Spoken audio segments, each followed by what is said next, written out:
Hi, this is like the fifth time I've tried to log on to do this live. My computer just seems to be cutting out the live, so I'm doing it from my phone. Can anybody tell me if they're on? Or I see that there is some little eyes there, but I just wanted to kind of see, can you guys hear me? Can you see me? Who are you? Hi.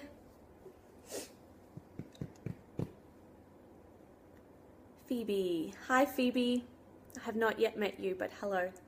Can you hear me okay?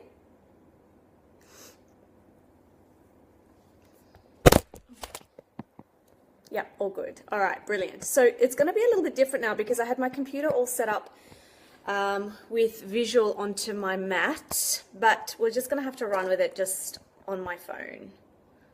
Okay. So I'll give the others maybe just a minute while I'm fixing this just to get on. I know a lot of people are going to be streaming convention, which is what I'll be doing after this as well. So everyone will be able to watch the replay of this. Cool. Say hi when you jump on, please.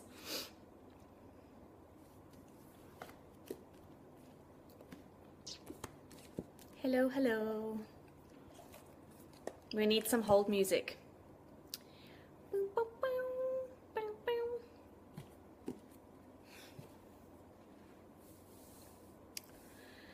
Hey, Bethany. How's it going, babe?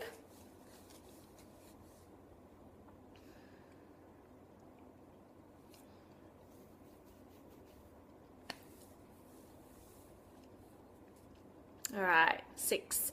I'll wait for it to get a little bit higher and then I'm going to start. Let's put this up here.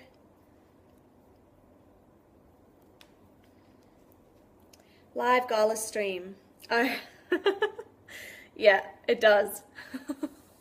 Maybe I should just put that up in the background. Hey, Linda. Hi, Chris.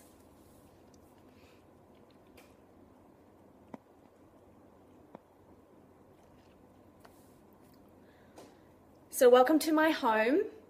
This is where all the magic happens. I have my little mat laid out. Not that we're going to be doing a lot of yoga, but I just kind of wanted to show you how you could... Linda, can you see this video? Because it's saying that I need to invite you so that you can see the video, but I'm pretty sure you're seeing it. Just let me know, honey.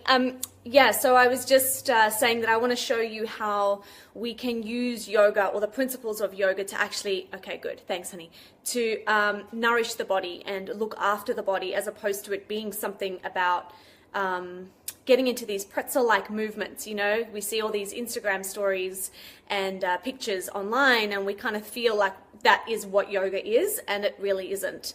And so my little chat with you guys today is going to be how I incorporate my essential oils with my yoga and my meditation and my breath work, and how you can too. So know that this is by all means it's not an exhaustive list, so you can add to it or feel free throughout the cleanse to ask me as many questions. This is like my love. I love talking about yoga and of course essential oils. So yeah, let me know if you've got any questions or any other ideas that you think that could be incorporated or anything like that. So without further ado, I know that there are a few, at least one yogi on this call at the moment, but I wanted to kind of take you through the different stages of how you can bring essential oils into your practice from the simple breath, the meditation, the seat,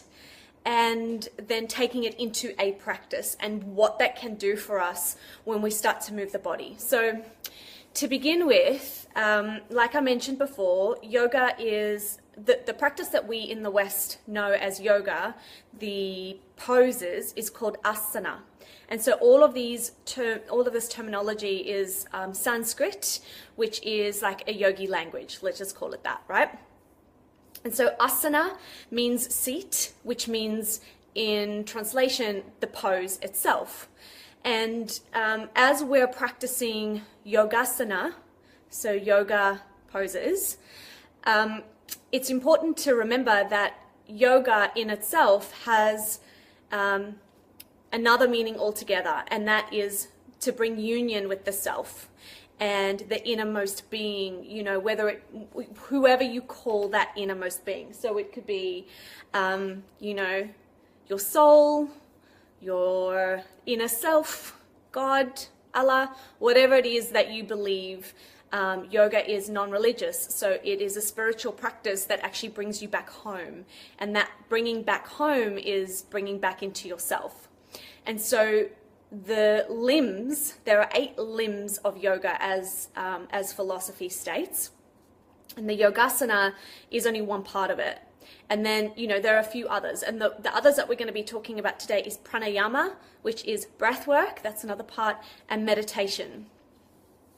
It's important to know as well that those types, like the meditation and the yogasana, the actual, you know, the poses, and as well as the pranayama, that can kind of be done wherever. You don't need a yoga mat. You know, us in the West, we've created this beautiful rubber or felt mat that we practice on, but it's not necessary to be on a mat to practice yoga. In fact, you can practice yoga wherever you are and whatever you're doing. And the aim, I believe, you know, for me anyway, is to be able to be in my yoga, to be in my truth, no matter what I'm doing. And so this is this true alignment, so that when you are speaking, you are always connected to source. And when you are making decisions, you are always being true to who you are and your inner being and what your purpose is here on this earth. And so that's bringing it really deep. But the reason I say all of this is because, you know, we know that essential oils are a beautiful addition to any practice, a self-care practice, a therapeutic practice, you know, lots of different things. But the way that I use the essential oils in my yoga practice is quite strongly tied with emotional healing and energetic healing. And you don't have to know too much about it. I'll take you through some simple basics, but know that that forms the basis of what constitutes my practice and the way that I incorporate oils into, hey Cindy, into my life and my mat and my world. And I'd love to hear whether this works for you, or if you've got any other, you know, thoughts, because what works for me doesn't necessarily work for everybody. So please keep that in mind as well. So, the oils that we'll be working with today do form quite strong ties with your chakras, which are energetic centers throughout the body. They, I believe that there is going to be a talk about this as well, so you can always refer back to that, and if you've got any questions, just ask me, but I don't want to double up too much. The energetic centers that run up and down the spine, they're called chakras. They're like little energy wheels, right? And they kind of spin in all these beautiful different directions. And we try to keep those vibrations of those particular little energy centers quite high, so that, you know, we feel really great in life.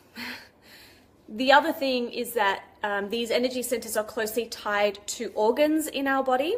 So for example, your root chakra, which is based at the base of the spine, that is, it governs a lot of the organs, you know, at the base of the spine. So, you know, it'll govern the legs, it'll govern the genitals. And so this, you know, if this chakra is out of balance, that those particular organs or those limbs may also be experiencing something, you know, a little bit uncomfortable or challenging, or maybe even disease. So I say that because the oils tie in with the chakras, which tie in with the emotions, which tie in with the physical body.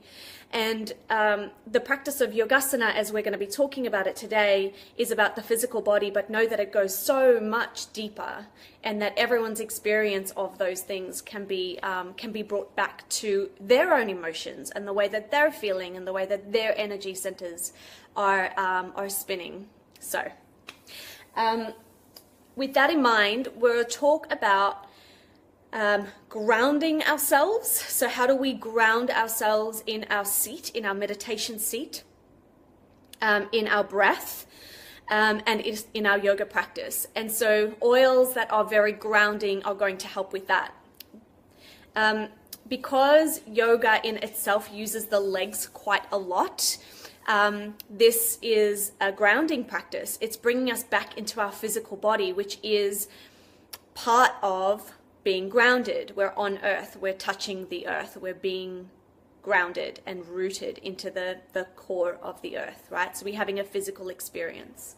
And so the oils that I really love to do this with, to really ground myself before I do anything, so any meditation, any yoga, anything, grounding is really important.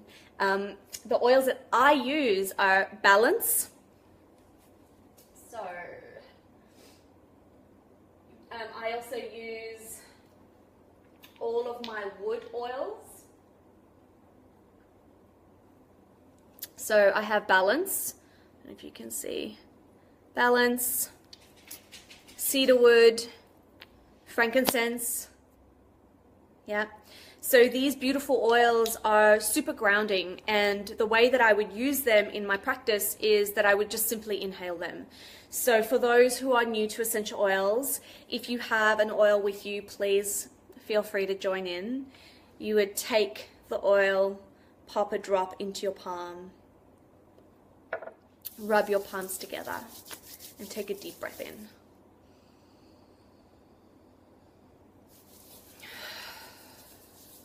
And again.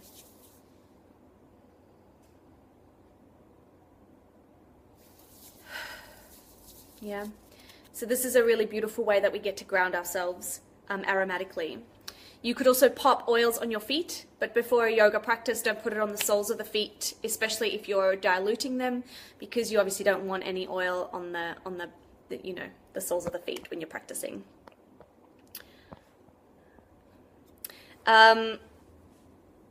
So using them on, I kind of put them on my feet here. Can you see here? So I kind of put them on the tops of my feet. This really gets me, in a place that I'm kind of, and it's actually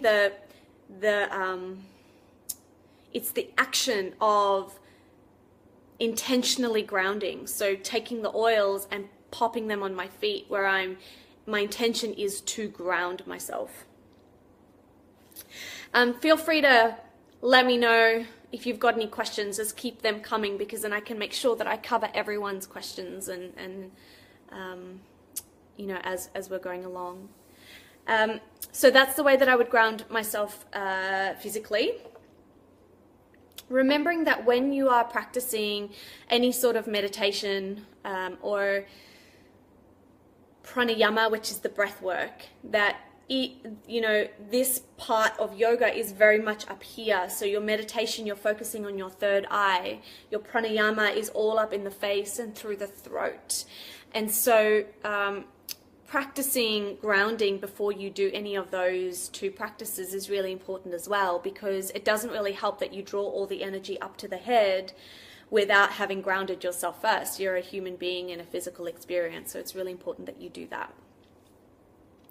So as you are considering what oils to use for your grounding practice, I really love using this book, the Emotions and Essential Oils book.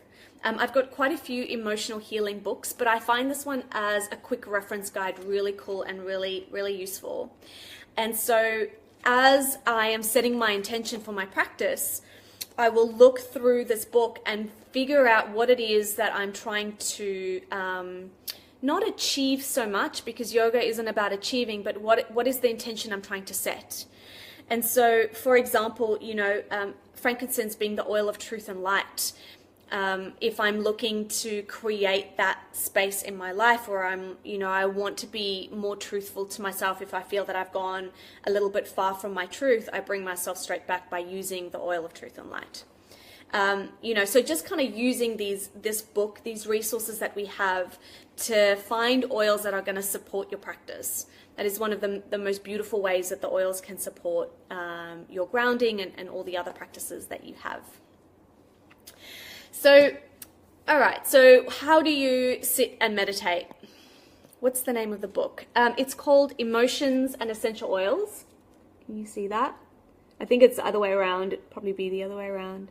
A Modern Resource for Healing. It's a really beautiful book. You can purchase it on, I think it's Aromatools, au.aromatools.com. And I think that the authors of this book have just released a new version, which is going on sale probably today, actually.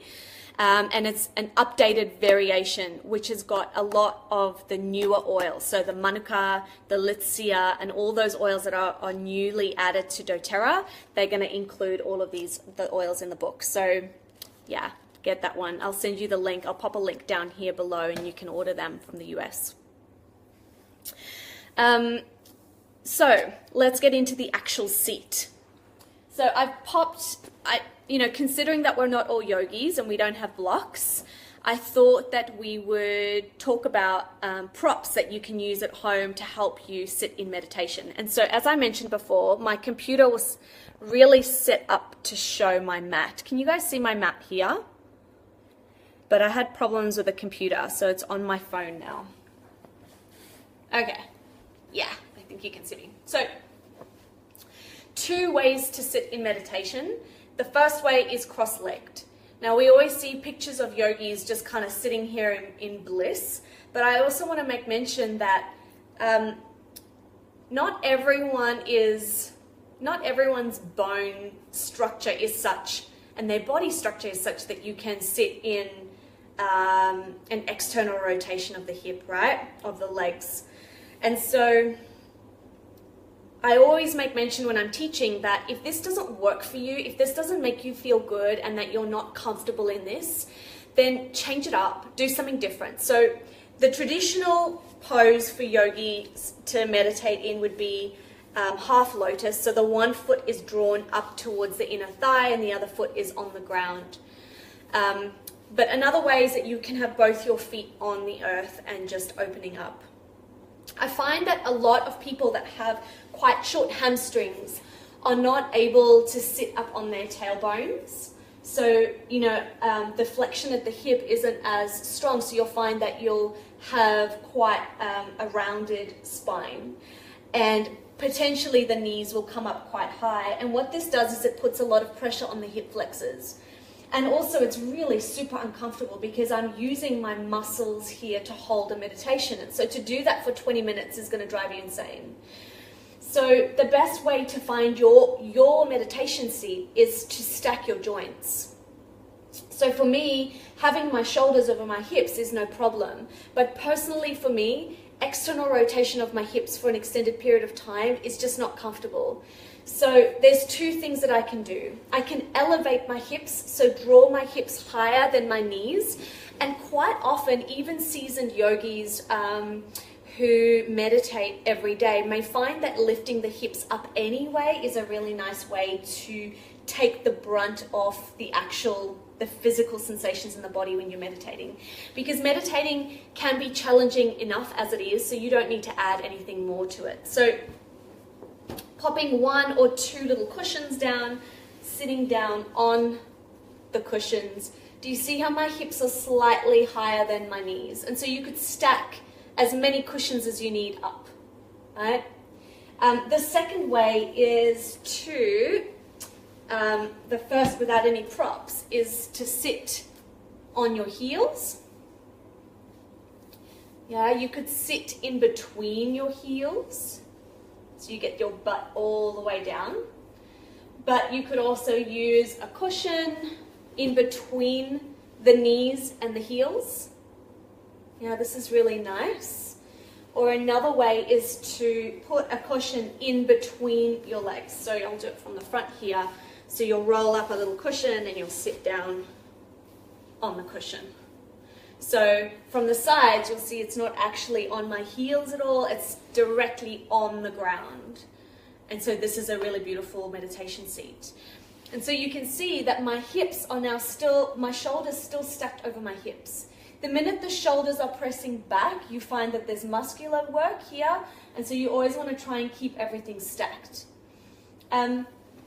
Also know that if you have any injuries in the knees, if you have any injuries in the hips that stops you from taking a seat on the ground, that sitting down in a chair is totally cool, right? The intention of meditation is that you have a long spine. So as long as your spine is long, and I mean, even if you're lying down, if you're someone who can meditate lying down without falling asleep, then do that too. Why not? So I'll take you a little bit later into how we lie down at the end of a practice, and that's Shavasana, and you can do that same thing in meditation. All right, so finding a really comfortable seat. I'll do that because that's my comfy seat. And I turn the palms of my hands up. So in yoga, in meditation, in general yoga, we have what we call mudras. And mudras are hand gestures that we use. And so the most popular, or the most commonly used mudras that we have in yoga is touching the tips of the index finger and the thumb together and opening up the other three fingers. So this is one of them. You turn your palms up, let the back of the palm rest on the thigh, roll the shoulders back and down and open up through the chest. So that's option one. A lot of lineages, a lot of different yoga practices actually like to extend the elbows. And so you'll find that maybe sometimes in different meditation practices, they'll ask you to extend.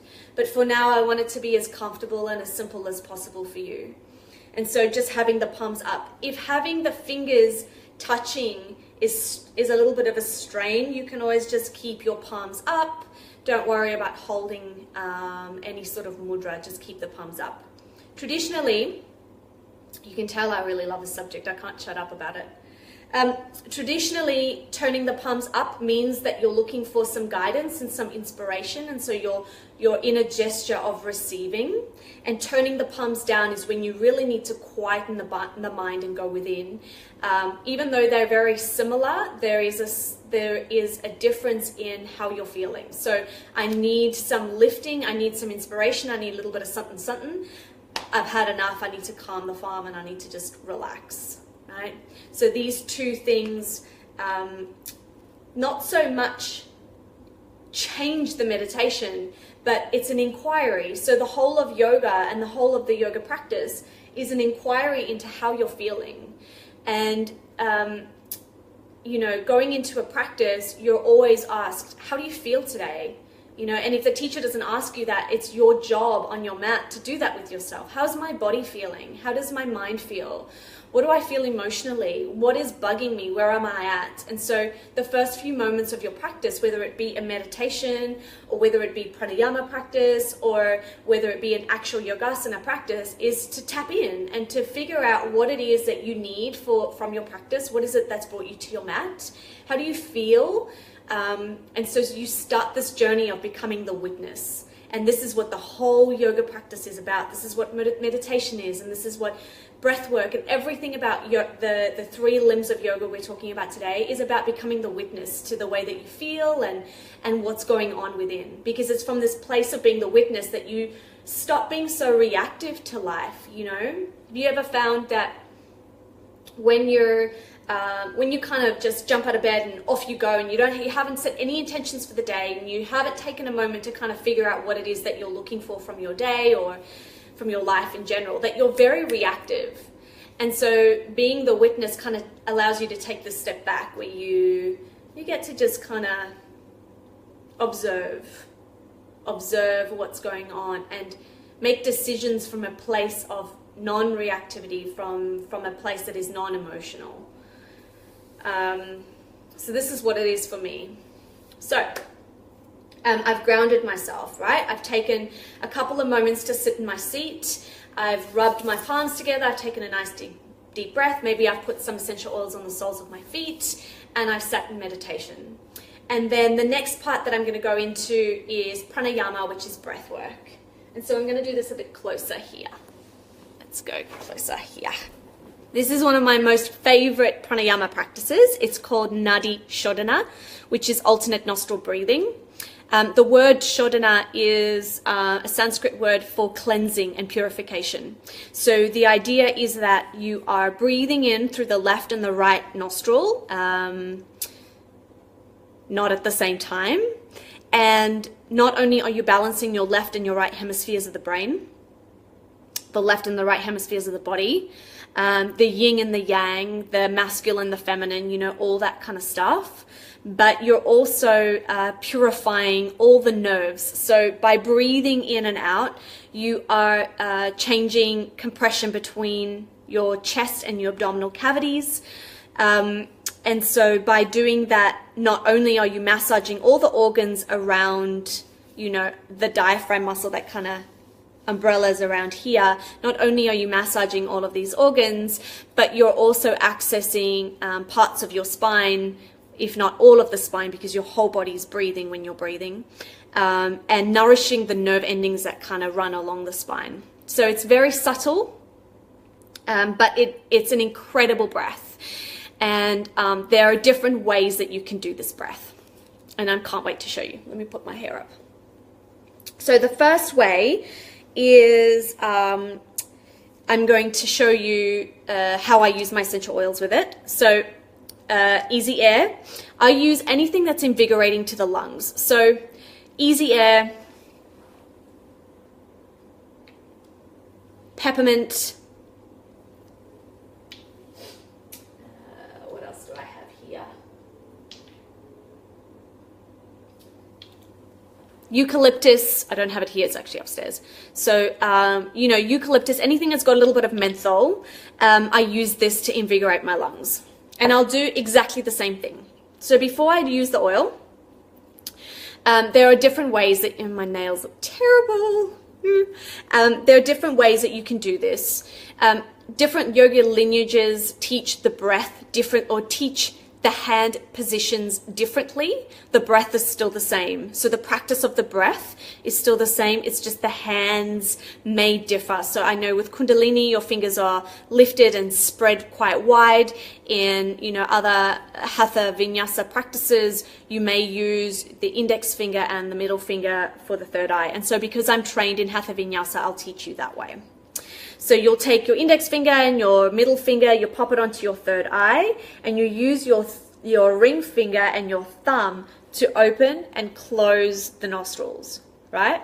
You'll take a deep breath in through the left nostril, a breath out the right, in the right, out the left. And I pop a drop of Easy Air or some sort of, you know, invigorating oil onto my palms, rub it together, breathe it in first. Maybe rub some onto the throat and maybe even the chest, because this is the lungs. You know, you want to stimulate the lungs. Tap the thymus gland. This is responsible for our immunity, or has a strong connection to that. And then start to breathe. So breathing in and out. So breathe in through the left.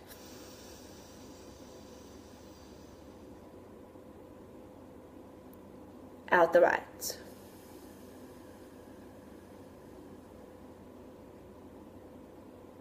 In the right,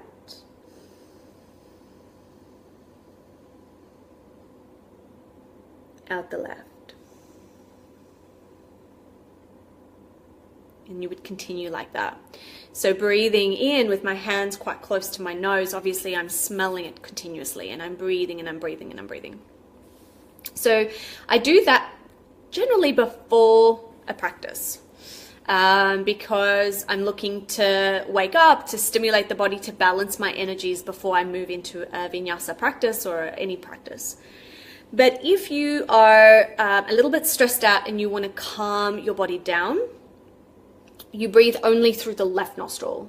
And so you could just close your right nostril, cup your palms around your nose so that you're breathing the menthol in and out, and only breathe in and out through the left nostril. So the left side of the body is the part of the body that's really the yin part that, you know, relaxes us and brings us back into the innate flow that is within this feminine energy that we have.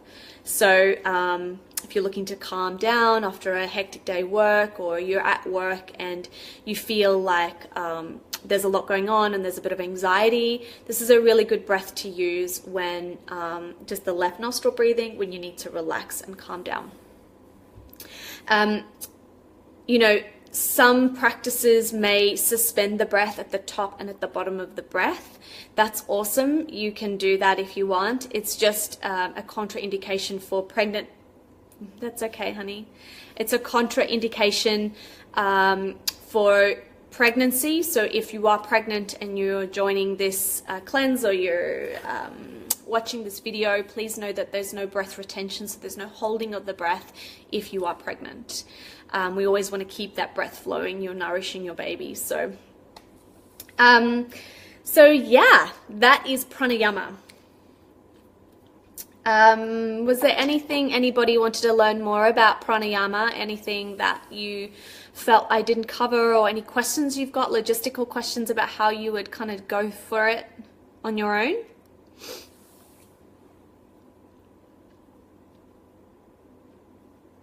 No. Am I that good at explaining it that no one's got any questions? Yeah. All right. Let's go into yoga. Let's go into the practice of yoga. You can go to a yoga studio, and Love Pranayama will use easy air every day with this now. Yes, you are. Thanks, Linda.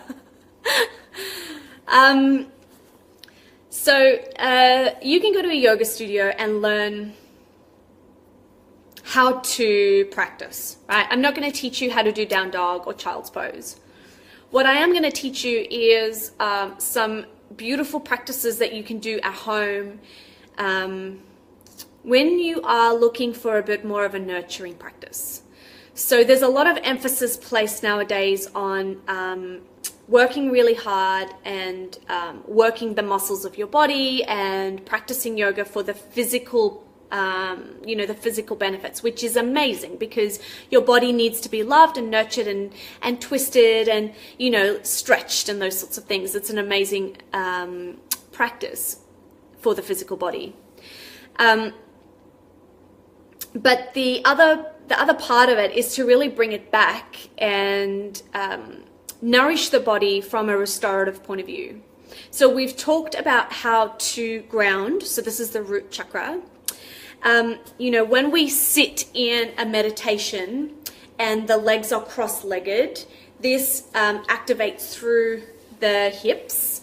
And even if you are sitting with the hips pitched, so you've got, you're sitting up on your heels, this is also activating somewhat in the hips. And so, you're working through the second chakra, the sacral chakra. The third chakra is it's a solar plexus chakra. And this energy center is worked in yoga when we do twists, predominantly. Twists or anything by using the abdominals. And so because yoga practices, there are a few yoga practices that will target the abdominals, like Navasana, which is boat pose, which is this little guy here. Yeah, so this one. This is the modified variation or something like this. The other restorative way that you can use, or the pose that you can use to stimulate through this solar plexus chakra, is through twists. And so you could do those in a strong vinyasa practice, but because we're talking restorative, I'm going to take you through that. Oils that you would use to help stimulate the digestive system are going to help with, bringing your oils into your yoga practice. So if you're doing twists, my suggestion would be to pop some Digest Zen. You could use Digest Zen. You could use Litsya. So any sort of citruses are really beautiful as well. You know, they cleanse and detox and they help the body, you know, like lime and lemon and those sorts of things. Let's see is one of the new additions to our collection, and it's just divine. So for those who have, if you've processed your 200 PV order for the month, you're going to get one of these and the Manuka, but one of these for free. And so you can use this in your yoga practice. So the way that I use it is I dilute it in a carrier oil and I will rub it on my belly. So I'll start up here and I look down towards my feet, and that's the 12 o'clock. And so I rub clockwise around my belly, just like you would normally do in, you know, when you're trying to help the digestive system. Okay, so rubbing it around and then creating some heat around the actual solar plexus. So just here around the mid belly. So one of the things that's really beautiful to do if you're seated and you just want to twist gently, and this twist is suitable for pregnant ladies as well, is just some gentle twisting. So just twisting to the right. You always exhale on a twist. So you're breathing in to lengthen, exhaling on a twist. If you're staying in the twist for an extended period of time, you're inhaling to lengthen through the spine and you're exhaling to twist deeper. And so you continue, you know, breathing that way. And when you're looking to release the twist, it's an inhale, right? And then you're twisting to the other way. You always want to twist to your right first. Okay, and that's because of the way that the digestive system runs, ascending and descending colon. Your ascending colon runs up the right, so you're twisting through the ascending first. You're stimulating peristalsis around the ascending colon, and then you're twisting through to the left. Make sense? Always right first. Which can make it a bit tricky when you're lying down. So one of the ways, can you guys see? I think so. Yeah, you'll be able to see this. So when you're lying down and you're doing a supine twist, and I really love doing this when, like last thing of the day, I'm lying in bed and I'm about to go to sleep, and I kind of feel, you see, twists not only not only stimulate digestive fire, so we call this Agni in Sanskrit. It's our sense of self, it's our sense of purpose, it's how we show up in the world. How is our confidence, how, you know, what are we experiencing? So on days that I kind of feel a little bit flat and I don't really feel like, I don't know, just feelings of being, I wouldn't say worthless because that's a really big word, but you know what I'm talking about. Those days where you kind of feel a little bit, I don't know, not confident, right? And you had a little bit of a crappy day.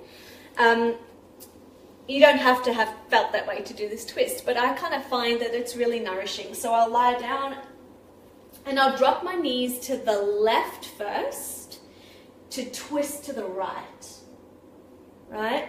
So by dropping the knees to the left and twisting to the right, my knees are drawing,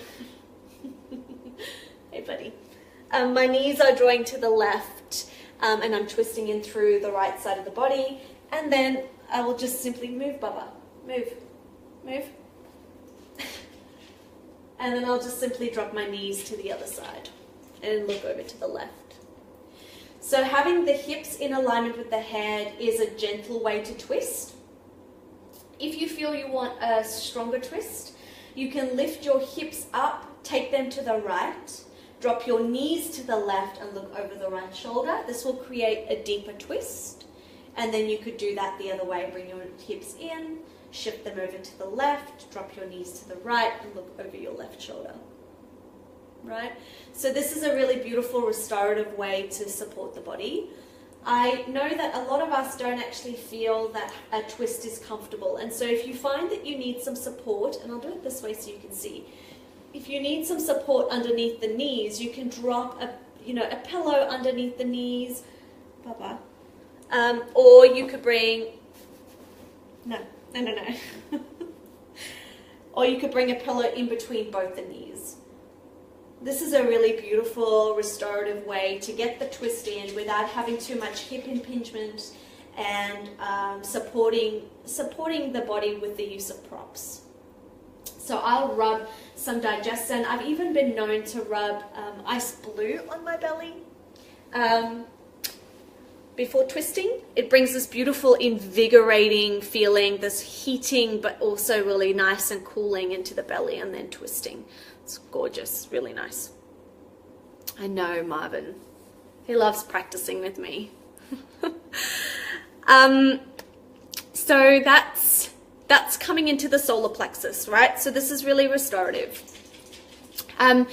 When we're looking at the heart space, were there any questions about that? Does anyone have any questions about twisting?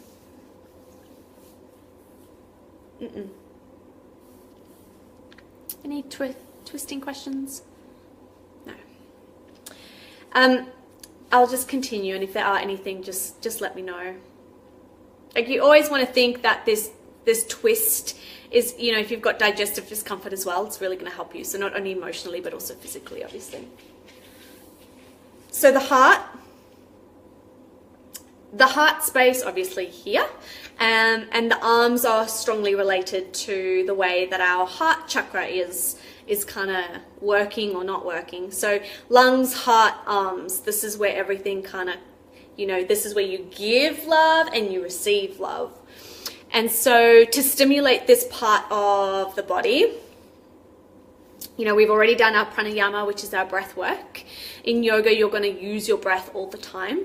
But, you know, using beautiful, soft, gentle oils on the heart space is going to really stimulate the opening of the heart. And I've just written a blog post, actually, just ironically, about this. And the oils that I've listed are the following: clove, geranium, tea tree,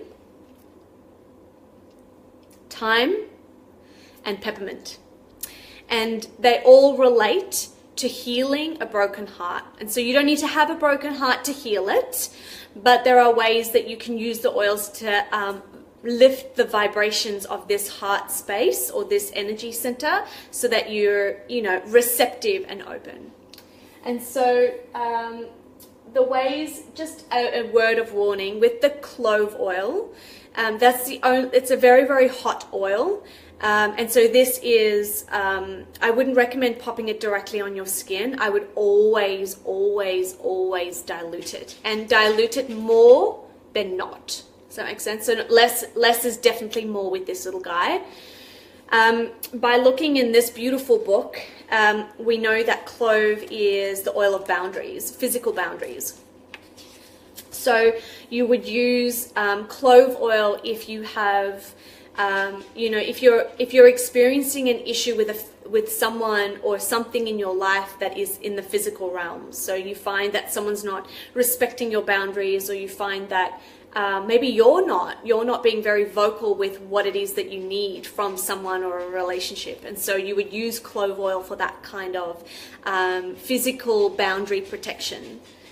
You would use tea tree oil for energetic boundaries. So, you know, you find that you're going into work every day, for example, which is something I experienced myself when I was working. You're going into work every day, and you know, there's people in your office that are just draining your energy. They're not very respectful of you and your energies, and so you need to protect yourself. And so using tea tree on your heart space is a really beautiful way to do that. And I mean, it's as simple as just, let me just put this. What's the time check? Okay. It's as simple as just dabbing a couple of drops on your chest, rubbing it in. I pop it on my shoulders. It's really nice. I can smell it a lot. Marvin won't come near me now. So this is the tea tree, you know, and thyme and those other beautiful oils. Geranium's really gorgeous as well, really soft, beautiful oil. So, you know, have a play around with what works for you. But the practices that I want to talk to you about to open up the heart space is a pose called fish pose. It's called Matsyasana. Fish pose in itself is a yang posture, so it's done with a lot of muscular activity. But for today's purpose, I want to show you how to do a fish pose with support. So just, and this is just really divine. You could do this in bed as well. Just take a pillow and drape your chest over the back of the chest onto the pillow. So can you guys see here? You would just drape your heart space over. So this is elevating up the heart. Options 2. Let the legs be long. Let the palms be open. See, I told you he doesn't like the smell of tea tree. Palms be open. If you're looking for a deeper variation of this pose, you would lift your arms up overhead, because this deepens the opening up through the muscles or the fascia around the heart space. No, Marvin. Nobody. Go away. Go away, bud.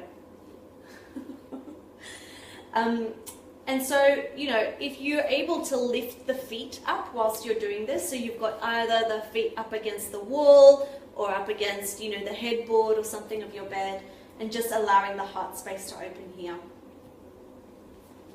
So, before my dog does heart openers as well with me, the other thing that you can do is stack a couple of pillows, one on top of the other, and that's obviously going to open up the heart a lot more. You'll find that some people may find that having your head hanging back in that posture is a little bit much for the throat, and so what you would do then is still open up the heart space. Hey buddy. But pop a pillow behind you as well. So the heart is still elevated, right? But there's not so much pressure on the back of the neck or the throat. So this would be a beautiful restorative posture. Yeah, Matsyasana. Buddy. Yeah.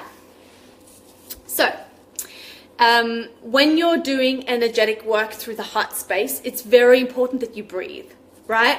So this breath work that I was speaking about earlier, this pranayama with Nadi Shodhana, that's something that you do when you're seated. But when you're lying down and you're in these beautiful restorative postures, it's super important that you're breathing super deep. And traditionally, we breathe in and out through the nose only. And the reason we do that is because the breath is more controlled. You always want to focus on breathing out for longer periods of time than breathing in, because it's the breath out that relieves us from, you know, these feelings of overwhelm and stress. Just think about it. When you're hyperventilating, you're breathing in a lot. So there's nowhere for the breath to leave the body. So whenever you're feeling a little bit stressed or anxious, or you feel like your heart is closed, you know, a lot of people that suffer from stress and anxiety kind of feel like they can't breathe, and their hearts are kind of locked up. So you want to be able to breathe out for longer periods of time, and this is a perfect way and a perfect setting to practice that breath.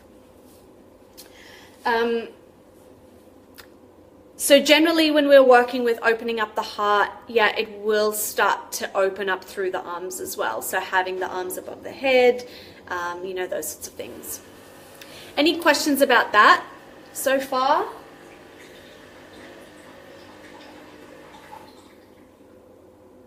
Nope.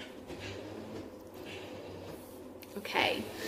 The next part we do is the throat, which we've done, the third eye and the crown. Amazing, right? So now we've covered all of these parts of the body, all these chakras, these energy centers when you're practicing yoga and you're applying essential oils. So what I've spoken about with the essential oil application is to marry up the oil with the energetic part of the body. So there is I think in the Natural and Empowered Facebook group, I've popped a sheet in there, which is chakras and essential oils. And so you'd be able to download that and see which part of the body you're working on in your restorative practice or your yoga practice, and use that oil that complements that energetic space in the body, which also relates to, you know, all the other things. The other thing is that you can use the oils to help you feel a certain way. So knowing that if you're wired, if you're the sort of person that's super wired and you're stepping onto your mat or the meditation pillow, then you're going to use your oils to calm the farm and to bring you back down. So maybe grounding is something that's really great for you, but also really relaxing and soothing oils like your lavender and your petitgrain. Working with the actual therapeutic benefits of the oil to help you sink in and set in and zone into your practice. If you're someone, if you've stepped onto your mat and you're feeling just a little bit flat, or you're a bit sad, or you need a little bit of, you really don't feel like being there, but you know that you've got a 40-day challenge and you're committed to it. So oils like your citruses that are going to really, not only raise your vibes, but also make you feel happy, because we know that citrus oils are mood enhancers, so they make us happy. So your limes and your tangerine and your litsea and wild orange and lemon, those oils are really going to help you. And so when I'm doing a vinyasa practice and I am using my citruses, especially Citrus Bliss is one of the oils that I love using in my yoga practice, I will do a couple of things. So I'm going to use lemon just as an example. Actually, I'm going to use lime because I love lime. I will pop lime on my wrist, my pulse points. I'll pop a lime drop here on my shoulders. And I'll generally pop a little bit of lime around here. So I'll just kind of dab the cap, the top of it, and rub it in. And what this does is, if I've got a rollerball, sometimes I'll roll it all up and down my arms as well. So this is setting the intention. My intention is that, I feel happy and that I am grateful for everything that I do have, and, whatever it is that my intention is. And then as I'm practicing, as I'm going through my asana practice, my warriors and all that, I'm actually smelling the oil as I'm practicing. Right? So it's a really beautiful way for me to use the oils and smell them, not only have them on my body, but smell them as I'm practicing, which is it's just gorgeous. So one of the ways that I really, really love.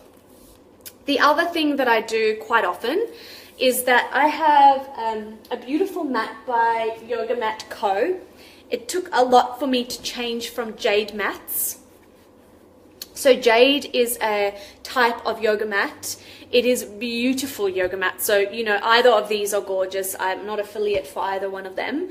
But jade is a really beautiful rubber mat. But this Yoga Mat Co. Is a company that was started by a couple. And they're brand new company, and I wanted to support them. And so I purchased this mat. It's kind of felty. It's got this beautiful suede feel. And I bought it and have since realized that spraying my essential oils on the mat is just beautiful, because then as I'm practicing, I'm smelling the oils as I'm, moving from up dog, down dog. I'm kind of smelling the oil. So I spritz my mat quite often with my essential oils. Whereas with jade, you don't want to put essential oils on rubber. Especially, it's not good. It's not good for the rubber. It doesn't keep the stickiness. So I really love doing that with this sort of toweling mat. I also recommend that if you do have a rubber mat and you don't want to use your essential oils on that you would maybe have like a face towel or something that whenever you're going through poses, particularly moving from floor poses up into up dog or things like that, that you're sniffing the oils as you're progressing through these poses. So really beautiful way to incorporate the oils into your practice. And just to, with every breath that you take of these oils, you're reminded of a few things. Number one, it's changing the way you feel, right? So by inhaling it, we know that it changes our moods. But also I use it as an aromatic anchor. So I have a couple of different aromatic anchors. For example, I use Console quite a bit if I'm looking to be very focused. I know that it's not really a focus oil, but for me it was, it's an oil that reminds me to be really present and focused. So if that's something I'm struggling with, then I'll use Console. And every time I smell it, it's kind of like a, whew, come back. Be present, be focused. So you could choose an oil for you that is maybe about your presence, or maybe about your breath, or maybe about whatever it is, and train yourself to recognize that smell as your aromatic anchor. So it's a really beautiful way to incorporate them. It can change. Those aromatic anchors can change as time goes on. It doesn't have to be the same forever. It's just how you kind of progress in your practice. I think that was everything that I wanted to cover. I do want to touch on the holy trinity of oils, which is your frankincense, your myrrh, and your sandalwood. And I know that these are called the holy trinity, right? So frankincense, myrrh, and sandalwood. Really beautiful oils for grounding, protection, and to really bring us back into the body. But I want to also talk about arbor vitae, the oil of divine grace. It's a really gorgeous oil. It's a super sweet smell. When I first smelt it, would balance be good for that? Would balance be good for what, honey? Which part? Sorry, it's coming a bit late.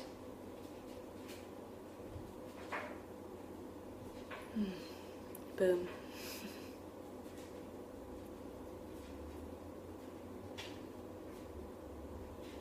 I'm just gonna, would balance be good for, just let me know. Arbor vitae, the oil of divine grace, is a super sweet smell for me. When I first smelt it, it didn't smell sweet at all, but as time has progressed, I'm kind of finding it quite overpoweringly sweet. I practice with arbor vitae, particularly when I'm looking to be connected to source, which is, all the time really. But when I'm having a particular tough time being connected to my true self, my inner being, my true source, because the mind is overactive.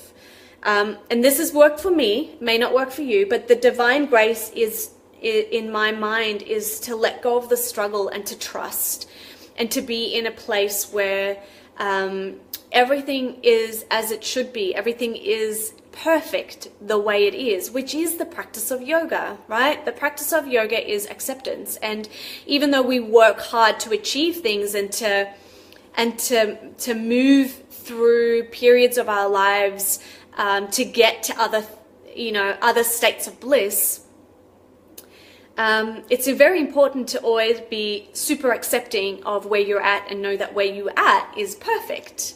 It is who you are is perfect, and how you're built is perfect, and what you look like is perfect.